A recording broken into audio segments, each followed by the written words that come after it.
Hello everyone, welcome to Smart Statistics.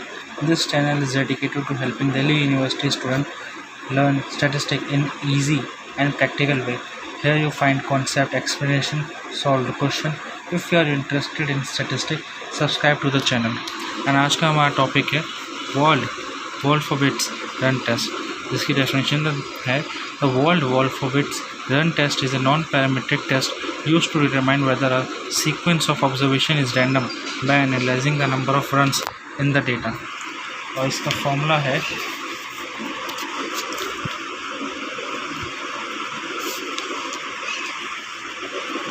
Formula of Wolf run test is equal to r minus 2n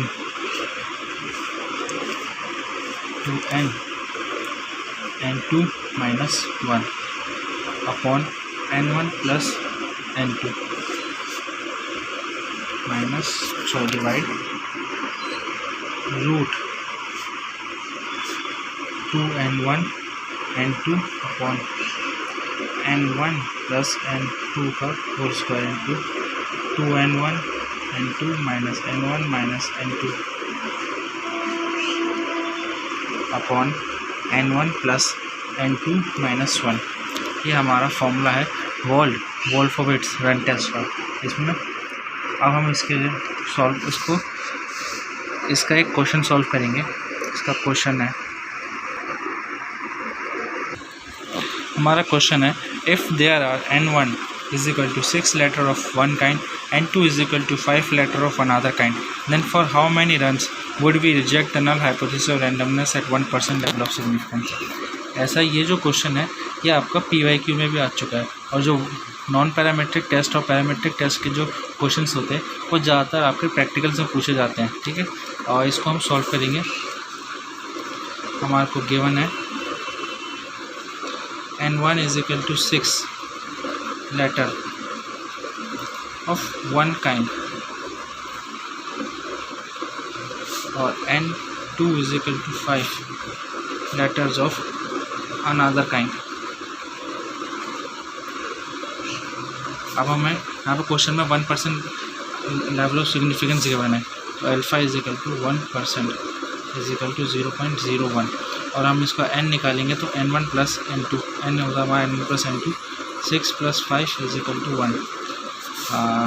अब हम इसमें test of hypothesis, alternative hypothesis और null hypothesis put करेंगे.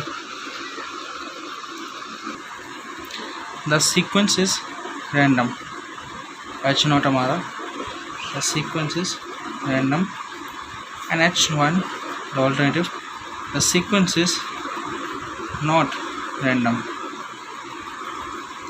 Formula मैंने आपको लिखवाया था, वापस से लिखवा देता हूँ. Formula r minus 2n1 n2 minus 1 upon n1 plus n2 upon root 2n1 n2 upon n1 plus n2 का square whole square 2n1 n2 minus n1 minus n2 upon n1 plus n2 minus 1. अब इसको हम इस फॉर्मूले में हम values put करेंगे जो कि हमारे को गिवन है n1 और n2. ठीक है, वैल्यूज़ पुट करते हैं हम इसमें. Is equal to r minus 2 into 6 into 5 upon 6 plus 5 minus 1 upon root 2 into 6 into 5 upon 6 plus 5 का whole square into 2 into 6 into 5 minus 6 minus 5 upon 6 plus 5 minus 1. इसको जब आप सॉल्व करेंगे तो आएगा यहाँ पर r minus 16 upon 1 60 plus upon 1 plus 1 upon 60 upon 11 plus 1 sorry and 60 upon 121 into 49 upon 10 is equal to r minus 6.45. 60 upon 11 को divide करेंगे आप इसका 5.4545 आएगा, +1 करेंगे तो आप 6.4545 आएगा, ठीक है। अब इसको जो 60 डिवाइड बाई 121 इंटू 49/10, तो जब इसको आप करेंगे सॉल्व, तो इसको रूट में से जब करेंगे इसका आएगा 0.4958 into 4.9 is equal to R minus 6.4545 upon 1.5589, ठीक है। इसका जो R माइनस 4. इसके जो डिवाइड करने के बाद 6.45 को 1.5589 को जो डिवाइड करेंगे तो उसके बाद वैल्यू आएगी 4.1404 और R की वैल्यू हमारी होगी, जैसे यहाँ पे हमारे को 2 रन दिए गए हैं, N1 और N2, तो यहाँ पर हमारा रन कितना हुआ, 2 हुआ, तो हमारा यहाँ पर रन कितना होगा 2 माइनस 4.1404, हमारी वैल्यू आएगी माइनस का 2.1404। और अब हमारे को चेक करना है कि टेबुलेटेड वैल्यू कैलकुलेटेड वैल्यू से बड़ी है कि नहीं, तो हमारी tabulated value at alpha is equal to 0.01 tabulated, यह हमारे को Z टेबल में से निकालना होगा, ठीक है। Z alpha divided by 2, Z 0.05 is equal to, यह हमारा आएगा +- 2.576 एज द कंप्यूटेड वैल्यू, यानी calculated value,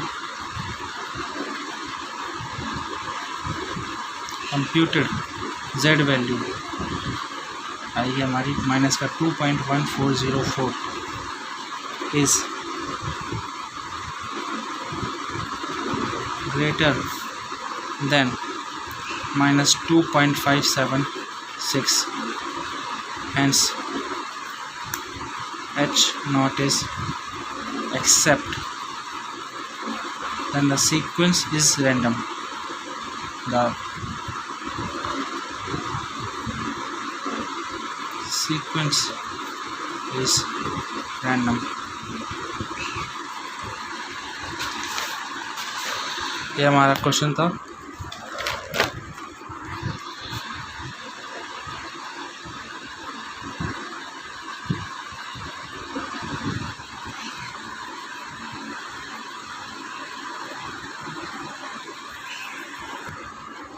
If you found this video helpful, please like and share and subscribe to Smart Statistic, and I'll see you in the next video.